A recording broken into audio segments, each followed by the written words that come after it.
اور کہ اس میں محبت نہیں ختم ہوگی، اور اس کا جو سود تمہیں دوں گا میں، جو فائدہ دوں گا اس کا، جو دو چند کر کے دوں گا، وہ بھی حرام نہیں ہے، وہ حرام نہیں ہے، بلکہ میں تمہیں اس کو دو چند کر کے، سے چند کر کے، چار چند کر کے دوں گا۔ تو یہ اب یہ حدیث ہم پڑھیں گے اس بارے میں۔ تو اللہ پاک فرماتا ہے کہ میں اس کو دگنا کر کے تمہیں دے دیا کروں گا، یہ قرض ایسا ہے۔ اللہ اکبر۔ ابو ہریرہ نے فرمایا بندہ مومن کو ایک نیکی کے عوض 10 لاکھ نیکیاں ملیں گی۔ میں نے حج کے موسم میں ان سے پوچھا کیا آپ نے یہ فرمایا ہے؟ انہوں نے فرمایا نہیں، میں نے 20 لاکھ نیکیاں کہی تھی، 20 لاکھ، ایک نیکی کے بدلے 20 لاکھ نیکیاں ملیں گی۔ اور یہی آیت پڑھی میں نے، اور فرمایا میں نے نبی کریم سے سنا ہے کہ بندے کو ایک نیکی کا بدلہ 20 لاکھ عطا ہوگا، 1 روپے کے بدلے 20 لاکھ۔ سبحان اللہ۔ یعنی کون ہے جو اللہ کو قرض حسنہ دے دے تاکہ اللہ اسے بے شمار زیادتی عطا فرمائے؟ یہ ہے اس کا معنی کہ اللہ تعالیٰ کو قرض دینا ہے۔ اچھا، یہ ایک حدیث پاک بھی ذرا سنیے گا، پھر میں آپ کو ذرا اور سناتا ہوں۔ ایک حدیث پاک بڑی خوبصورت حدیث پاک ہے، وہ میں چاہوں گا آپ سنیں، اس کو سمجھیں کہ قرض حسنہ کی کتنی ضرورت ہے۔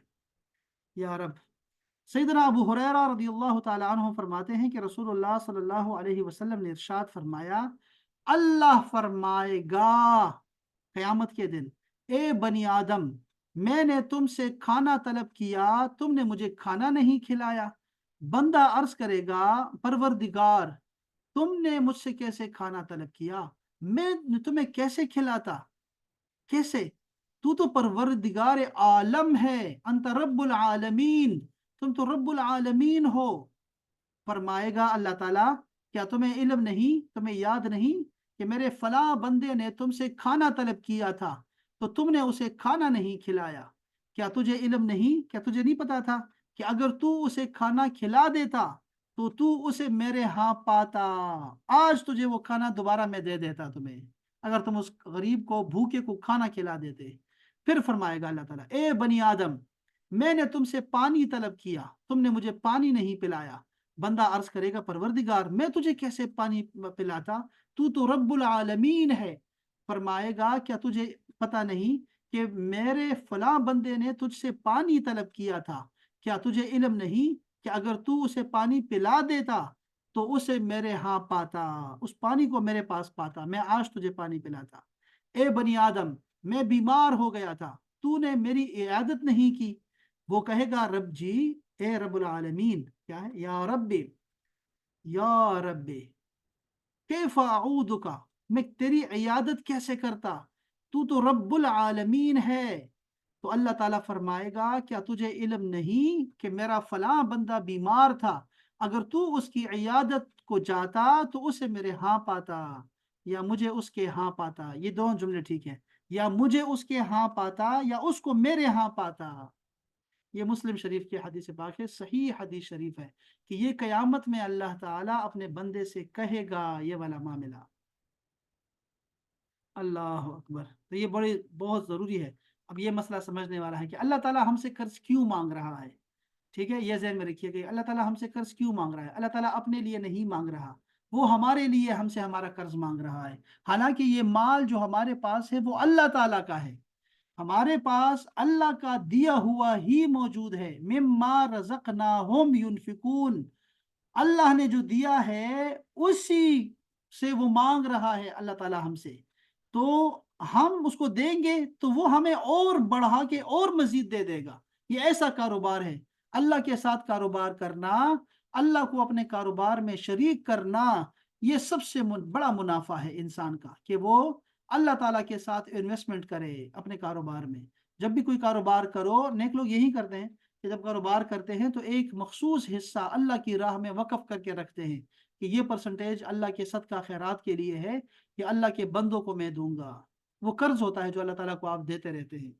اچھا، اس آیت کے کچھ فائدے ہیں، وہ سن لے ذرا، کہ نبی اکرم صلی اللہ علیہ وسلم احکام الہی اپنی رائے سے بدلتے نہیں، دعا کر کے رب سے بدلوا دیتے ہیں، جیسا کہ اس آیت کے دوسرے شاید نزول سے معلوم ہوا کہ پہلے ایک نیکی کا بدلہ 10 گنا مقرر تھا۔ اللہ پاک نے قرآن مجید میں فرمایا ہے ایک نیکی کے بدلے 10 گنا ملے گا، 1 روپے کے بدلے 10 ملیں گے، لیکن اور پھر فرمایا 700 ملیں گے، تو رسول اللہ صلی اللہ علیہ وسلم نے دعا کر کے اس کو چینج کروایا باقاعدہ طور پہ، اور اللہ پاک نے فرمایا کہ میں کثرت سے اس کو دوں گا، مقرر بھی نہیں کیا کہ کتنے کتنے زیادہ میں اس کو دوں گا، کر کے دوں گا تمہیں، کتنے گنا زیادہ بڑھا کے دوں گا۔ اللہ اکبر۔ اچھا، دوسرا فائدہ یہ ہوا کہ غنی شاکر فقیر صابر سے افضل ہوتا ہے۔ یہ بات سمجھنے والی ہے کہ جو غنی آدمی ہے نا، غنی پیسوں والا آدمی، اور وہ سخاوت بھی کرتا ہو، اس تک کوئی نہیں پہنچ سکتا۔ یہاں لکھا ہوا ہے فقیر صابر سے بہتر ہے، کہ جو بندہ غریب ہوتا ہے نا، غریب، اور وہ صبر کرتا رہتا ہے کہ میں صبر کرتا ہوں، تو وہ بڑا، اس کا مرتبہ تو بہت اعلیٰ ہے اللہ کے ہاں، بہت بڑا مرتبہ ہے اس کا کہ وہ فقیر ہو کر بھی صبر کرتا ہے۔ لیکن نہیں، غنی شاکر بندہ جو خرچ کرتا ہے اللہ کی راہ میں، وہ اس سے بہت افضل ہے، اس سے بہت اعلیٰ ہے۔ سبحان اللہ، سبحان اللہ۔ تعالیٰ نے فقراء کے لیے اغنیاء سے قرض طلب کیا ہے، غنیوں سے، مالداروں سے اللہ نے قرض طلب کیا ہے، اور دیتا کس کو ہے؟ فقیروں کو دیتا ہے، فقیروں کے لیے لیا ہوا ہے۔ تیسرا فائدہ کیا ہے؟ قرض حسنہ کا بدلہ ملے گا، نہ کہ خبیث کا۔ قرض حسنہ میں چند شرطیں ہوتی ہیں، یاد رکھیں جب آپ اللہ کی راہ میں خرچ کریں نا، سب یاد رکھیں احباب۔ اللہ تعالیٰ نے سورہ بقرہ میں ہی فرمایا ہے کہ اگر تم خرچ صدقہ خیرات کرتے ہو نا، تو اس کے بعد دو کام نہیں کرنا، ورنہ تمہارا صدقہ باطل ہو جائے گا۔ ایک، اذیت نہیں دینی، جس پہ تم احسان کرو، صدقہ دو، پیسے دو، اس کو اذیت نہیں دینے، کسی بات کی بھی اس کو ذہنی ٹینشن نہیں دینا، اس کو نفسیاتی اس کو ٹارچر نہیں کرنا۔ اور دوسری بات یہ ہے کہ آپ نے جو ہے وہ تانا نہیں دینا، تانا نہیں دینا کہ تم تو ہمارے پیسوں پہ پلتے ہو، ایسے تانا نہیں دے سکتے، احسان نہیں جتلا سکتے، یہ دو کام نہیں کرنے۔ اللہ پاک نے فرمایا اس سے بہتر تھا کہ اچھی بات ہی کر دیتے۔ ہمارے ہاں لوگ اچھی بات کرتے ہیں، جب کوئی بھکاری ہم سے کچھ مانگتا ہے، بھیک مانگنے والا سوال یہ آتا ہے، تو ہم کیا کہتے ہیں؟ جا بابا معاف کر۔ بابا معاف کر کا مطلب کیا ہے؟ یہ اچھی بات آپ نے کی ہے، نہ کہ اس کو ڈانٹنا شروع کر دیا، چل دفعہ ہو جائے یہاں سے، یار چل، یار چل نکل یہاں سے۔ ایسے نہیں کرتے، بلکہ وہ کہتے ہیں اللہ اللہ دے گا، چلو بھی اللہ تعالیٰ خیر کرے، اللہ اللہ بھلا کرے، اللہ بھلا کرے۔ وہ بھی اچھی بات کرتا ہے، یہ بھی اچھی باتیں کرتا ہے۔ وہ اس وجہ سے کہ وہ صدقہ دینے کی اس میں جو ہے کوالٹی نہیں ہے، وہ پیسے دینا ہی نہیں چاہتا، پیسے دیتا ہی نہیں ہے، اور اس کے بعد وہ اذیت بھی دے گا۔ ایسا بندہ، کنجوس بندہ جب اللہ کی راہ میں دیتا ہے نا کسی کو، تو ساتھ میں احسان بھی جتلاتا ہے اور دوسروں کو ٹینشن بھی دیتا ہے۔ یہ پکا ہے اس کا فارمولہ، اور وہ بڑا احسان سمجھتا ہے کہ میں نے اگلے کو پیسے دیے۔ تو شرطیں ہیں بھائی، دینے والے میں اخلاص ہونا چاہیے کہ وہ اللہ کے ساتھ معاملہ کر رہا ہے، کسی دوسرے کے ساتھ نہیں۔ دوسرا یہ ہے کہ خوش دلی سے ادا کرے، اللہ کو دے رہا ہے تو بہت پیار محبت سے، اور فقیر کا احسان ماں کر دے۔ یہ صوفیاء ایسے کرتے تھے کہ وہ اللہ تک تمہارا وسیلہ ہے، وہ فقیر آدمی، کہ تم اللہ کو قرض دے رہے ہو لیکن کہاں لے کے گھوم پھر رہے ہو، کہاں کس کو دو گے؟ تو کسی غریب کو ہی دو گے تو اللہ تک پہنچ جائے گا۔ تو مقروض کو، کسی بھی محتاج کو دو گے تو اللہ تک پہنچ جائے گا تمہارا۔ تو تم تو شکریہ ادا کرو اس محتاج کا، اس فقیر کا، کہ تیری وجہ سے میرا جو انویسٹمنٹ ہے میری، وہ اللہ تک پہنچ رہی ہے۔ خوش دلی سے ادا کرے۔ اور دوسرا یہ ہے کہ مال حلال سے خرچ کرے۔ فقہی مسئلہ یہ ہے احباب، یاد رکھیں کہ حرام مال سے، چوری کے مال سے اگر آپ لوگوں نے قرض ادا کیا، اپنا صدقہ ادا کیا، صدقہ خیرات کیا، تو اس میں یہ ذہن میں رکھیے گا کہ اس میں ثواب کی نیت کرنے سے بندہ کافر بن سکتا ہے، کافر تک چلا جائے گا، کفر تک چلا جاتا ہے۔ اس لیے آپ نے جب بھی صدقہ خیرات کرنا ہے، حلال سے کرنا ہے، اور اپنے اچھے مال سے صدقہ خیرات کرنا ہے۔ اگر آپ لوگوں نے راستے میں پڑے ہوئے پیسے دیکھ لیے اور کہیں چلو میں ذرا اس کو اللہ کی راہ میں دے دیتا ہوں، تو وہ اللہ کی راہ میں نہیں جائیں گے، یاد رکھیں۔ اگر آپ کے پاس حرام کا، سود کا پیسہ ہے، کہ آپ نے کہا پاس، خدا نہ کرے آپ کے پاس کوئی ایسا پیسہ ہے، تو آپ نے اس کو اللہ کی راہ میں جب آپ خرچ کریں گے تو آپ ویسے ہی دیں گے کسی غریب کو، محتاج کو، اس پہ ثواب کی امید نہیں رکھیں گے۔ اگر آپ نے ثواب کی نیت سے دیا تو آپ، میں نے کہا، گناہگار نہیں، کافر بھی ہو سکتے ہیں اس پہ۔ یہ اتنا سخت مسئلہ ہے، ٹھیک ہے؟ یاد رکھیں، حلال سے ہمیشہ خرچہ کیا کریں، اور اچھے مال سے دیا کریں، اللہ کو دے رہے ہیں، اچھا مال دیا کریں۔ چوتھی بات، شرط جو ہے، چوتھی شرط میں یہ ہے کہ اس کے بدلے میں جلدی نہ کرے، ٹھیک ہے جی؟ اردو میں قرض حسنہ وہ کہلاتا ہے جس کا مقروض پر تقاضا نہ ہو، قرض حسنہ، ٹھیک ہے؟ اگر وہ دے دے تو دے دے، اگر نہ دے تو اس کو بندہ کہے چلو بھی خیرات ہو گیا، وہ اللہ جانے اور وہ جانے، اللہ کو دے رہا ہوں میں۔ مالداری چلتا پھرتا سایہ ہے، نہ اپنی کوشش سے حاصل ہو نہ خیرات سے جاتی رہے، بلکہ خیرات تو اسی کی میخ ہے۔ اللہ یقبض و یبسط، اللہ تعالیٰ بڑھاتا ہے اور کم کرتا ہے۔ یہ جو اللہ پاک نے فرمایا ہے نا، اس سے مراد یہی ہے کہ اے بنی اسرائیل، تم لوگ وبا سے بھاگ گئے تھے، موت سے بھاگ رہے تھے، تمہیں وہیں پہ موت دے دی، سب کو، ہزاروں لوگوں کو اسی وقت مار دیا میں نے، تو موت سے بھاگ نہیں سکتے۔ ٹھیک ہے، تو اگر کرنا ہے تو جہاد لڑو، جہاد لڑو گے تو شہید ہو جاؤ گے، ہمیشہ کی جاویداں ہو جاؤ گے۔ اسی طرح اپنا مال اللہ کے راہ میں خرچ کرو، تو یہ تمہیں غربت نہیں آئے گی تمہیں، پاگل، یہ تمہاری پیسے اور بڑھیں گے، تمہارے اور بڑھیں گے۔ یہ اتنا زبردست فارمولہ ہے کہ اگر کوئی مالدار ہونا چاہتا ہے نا، یہاں بڑا ایک خوبصورت جملہ لکھا ہوا تھا یار، کہ دنیا میں نا ابھی جو جتنے امیر لوگ ہیں نا وہ دے رہے ہیں، پتہ ہے غریب لوگ جو ہے نا، غریب لوگ جو غریب ہیں، ایک تو وہ دے نہیں سکتے، لیکن وہ دے بھی سکتے ہیں تب بھی نہیں دیتے۔ اتنی بد نصیبی ہے غریبوں کی کہ غریب آدمی دیتا ہی نہیں اللہ کی راہ میں، اور اکثر نماز بھی نہیں پڑھتے سرے سے، یعنی ایسے لوگ ہیں کہ عبادت بھی نہیں کرتے، غریب ہے۔ غربت آتی ہی اسی سے ہے کہ جب تم اللہ سے دور ہو جاتے ہو۔ یہ آپ کو تو مومن بندہ جو ہے وہ تو غنی ہوتا ہے، غنی ہوتا ہے وہ۔ اب وہ کیا ہوتا ہے کہ جو امیر لوگ ہیں وہ اپنے پیسے دے رہے ہوتے ہیں، اللہ پاک نے دیا ہے ان کو، اس سے مقابلہ نہیں کر سکتے آپ۔ لیکن غریب کا معاملہ دیکھو تو وہ تو جان بچاتا رہتا ہے، یعنی سال میں ایک دفعہ اس کو صدقہ فطر دینا ہوتا ہے، صدقہ فطر، تو اس سے بھی وہ مسئلے تلاش کرتا رہتا ہے کہ کم سے کم دیا جائے، اور وہ مجھے معاف کر دے، کوئی معاف کر دے، کوئی میری جگہ دے دے، اس چکر میں رہتا ہے۔ اس کو اس سودے کا پتہ ہی نہیں کہ یہ اللہ تعالیٰ کی کتنی بڑی نعمت ہے اس کے پاس، کہ تم اللہ کو دو، اللہ تمہیں بڑھا چڑھا کے تمہیں دے گا، واپس دنیا میں دے گا، دنیا میں، آخرت کی بات تو جدا جدا ہے، دنیا میں دے گا تمہیں۔ لیکن یہ غریب کو پتہ ہی نہیں ہے، اس کا ایمان ہی نہیں ہے اس پہ، تو وہ بیچارہ ایسے ہی بس مانگتا رہتا ہے، مانگتا رہتا ہے۔ اللہ اکبر، اللہ تعالیٰ معاف فرمائے۔ چلے جی، بس آپ کا ٹائم زیادہ لے لیا، اللہ تعالیٰ سب کو سلامت رکھے جی۔ اور یہ بڑا اچھا سبق تھا یہ والا بھی، اور سجدہ تلاوت والا وہ بھی بہت زبردست سبق تھا ماشاءاللہ سے، بہت اچھے ہمیں مسائل ہمیں جو ہے وہ یاد ہو گئے الحمدللہ تعالیٰ۔ سب کا بہت بہت شکریہ احباب، اللہ تعالیٰ سب کو سلامت رکھے۔ 7 منٹ آپ کا زیادہ لے لیا، آپ کی سماعتوں کا شکریہ، وقت دینے کا بہت بہت شکریہ، ایسے ہی آتے رہیں۔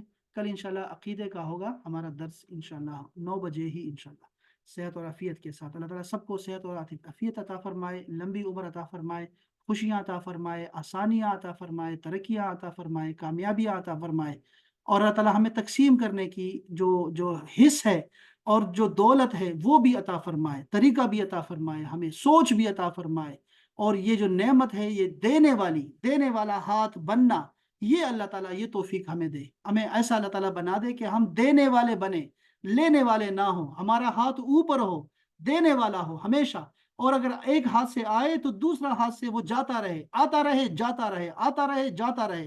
ایسا ہی معاملہ اللہ تعالیٰ ہمیں پھر عطا فرمائے کہ ہمیں پتہ ہی نہ لگے کہ کہاں سے آ رہا ہے، بے حساب اللہ تعالیٰ ہمیں عطا فرمائے، بے حساب عطا فرمائے، اور ایسے ہی ہمارا معاملہ جو ہے آخرت میں بھی بے حساب ہمیں اللہ تعالیٰ جنت میں اللہ تعالیٰ داخل فرمائے سب کو۔ اللہ تعالیٰ ہم سب بیماروں پہ اللہ تعالیٰ خاص کرم فرمائے، فضل فرمائے، سب کو شفائے کاملہ عاجلہ عطا فرمائے، اور ہمیں ناگہانی آفات اور بلیات سے محفوظ رکھے، شیطانوں سے، فسادیوں سے اللہ تعالیٰ محفوظ رکھے، ظالموں سے محفوظ رکھے، اور ہمارے مرحومین کی اللہ تعالیٰ مغفرت فرمائے، ان کی قبروں کو کشادہ فرمائے، سب کا خاتمہ بالایمان اس کلمے کے ساتھ ہو کہ لا الہ الا اللہ محمد رسول اللہ صلی اللہ علیہ وآلہ وسلم۔ بہت شکریہ احباب، السلام علیکم ورحمۃ اللہ تعالیٰ وبرکاتہ۔ وعلیکم السلام۔